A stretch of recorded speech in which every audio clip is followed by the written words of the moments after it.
السلام عليكم ورحمة الله وبركاته.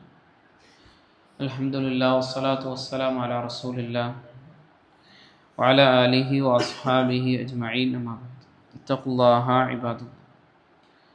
മഹാനായ അൽ ഹസൻ അൽ ബസരി റഹിമഹുല്ല അദ്ദേഹം പറഞ്ഞ ഒരു വാചകമാണ് സൂചിപ്പിക്കാൻ ഉദ്ദേശിക്കുന്നത്.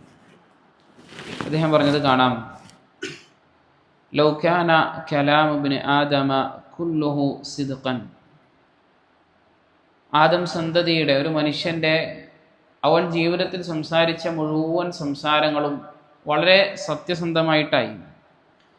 വഅമലുഹു കുല്ലുഹു ഹസനൻ.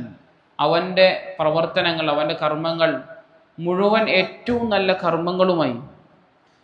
ഇങ്ങനെയൊക്കെയാണ് എങ്കിലും യൂഷിക്കു അൻ യഖ്സർ, അവൻ പരലോക ജീവിതത്തിൽ പരാജയപ്പെട്ടു പോകാൻ സാധ്യതയുണ്ട്. അതായത് ജീവിതത്തിൽ എല്ലാ നന്മകളും അയാൾ ചെയ്തു, ഒരു തിന്മയും അയാൾ എന്ത് ചെയ്തിട്ടില്ല. അയാളുടെ സംസാരത്തിലോ മറ്റു കാര്യങ്ങളിലോ ഒന്നിലും ഒരു വീഴ്ചയും വന്നിട്ടില്ല.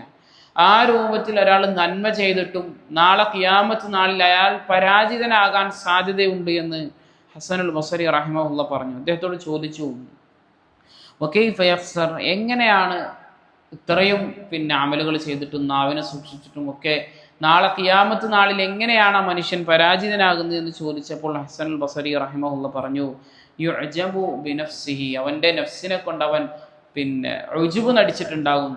ഉജ്ബ് എന്ന് പറഞ്ഞു കഴിഞ്ഞാൽ താൻ തിരക്കടില്ല എന്നുള്ള ഒരു തോന്നൽ ആ മനുഷ്യനെ പിടികൂടിയിട്ടുണ്ടാകും. അയാൾ മറ്റുള്ളവരെ കാണുമ്പോഴൊക്കെ അയാൾ ശരിയല്ല, ഇന്നാൾ ശരിയല്ല, ഈ രൂപത്തിൽ മറ്റുള്ള ആളുകളെ പറ്റിയിട്ട് വളരെ മോശമായിട്ടും തന്നെ പറ്റിയിട്ട് വളരെ ഉഷാറാണ്, ഞാൻ കുറേ ഇബാദത്ത് ചെയ്യുന്ന ആളാണ്, ഞാൻ എൻ്റെ സംസാരത്തിൽ സൂക്ഷ്മത വരുത്തുന്ന ആളാണ്, ഞാൻ രാത്രി നമസ്കരിക്കുന്ന ആളാണ്, ഈ രൂപത്തിൽ തന്നെ പറ്റിയുള്ള നല്ല വിചാരങ്ങൾ ഇങ്ങനെ വിചാരിച്ച് അത് അയാൾക്കൊരു തിന്മയായി മാറിയിട്ടുണ്ടാകും. അത് അയാൾ അറിയില്ല. അതിൻ്റെ പേരിൽ നാളെ ഖിയാമത്ത് നാളിൽ അയാൾ പരാജിതരുടെ കൂട്ടത്തിലായി പോകാൻ വരെ സാധ്യതയുണ്ട് എന്ന് പറഞ്ഞതായിക്കൊണ്ട് കാണാൻ സാധിക്കും. ഉജ്ബുൻ നഫ്സ് ഷിർക്കിൻ്റെ കൂട്ടത്തിൽ പോലും എണ്ണിയ പണ്ഡിതന്മാരെ, ഷിർക്ക് അസ്ഗറിൻ്റെ കൂട്ടത്തിൽ പോലും എണ്ണിയ പണ്ഡിതന്മാരെ നമുക്ക് കാണുവാൻ സാധിക്കും. അപ്പോൾ സ്വന്തത്തിൽ ഞാൻ തിരക്കടില്ല എന്ന് തോന്നല്ല വേണ്ടത്, നേരെ മറിച്ചിട്ട് എൻ്റെ കർമ്മങ്ങളൊക്കെ അല്ലാഹു സുബ്ഹാനഹു വ തആല അവൻ ഉദ്ദേശിക്കുന്ന രൂപത്തിലേക്ക് ആയിട്ടുണ്ടോ എന്ന ഒരു ഭയമാണ് നമുക്കുണ്ടാകേണ്ടത്. എന്ന് പറഞ്ഞാൽ അല്ലാഹു സുബ്ഹാനഹു വ തആലയോടുള്ള അങ്ങേയറ്റത്തെ വിനയമാണ്. ഞാൻ ഒരുപാട് ചെയ്യുന്നുണ്ടല്ലോ എന്ന ഒരു തോന്നലല്ല നമ്മളെ പിടികൂടേണ്ടത്, മറിച്ച് ഞാൻ ഈ ചെയ്യുന്നതെല്ലാം അല്ലാഹു സ്വീകരിക്കുമോ എന്ന ഒരു പേടിയാണ് യഥാർത്ഥത്തിൽ ഒരു വിശ്വാസിയെ സംബന്ധിച്ചിടത്തോളം അവൻ കൊണ്ടു നടക്കേണ്ടത് എന്നാണ്. അല്ലാഹു സുബ്ഹാനഹു വ തആല കാര്യങ്ങളെ കൃത്യമായി മനസ്സിലാക്കാനും അതനുസരിച്ച് ജീവിതത്തിൽ പ്രാവർത്തികമാക്കാനും എല്ലാമുള്ള തൗഫീഖ് നമുക്ക് ഏവർക്കും നൽകി അനുഗ്രഹിക്കുമാറാകട്ടെ.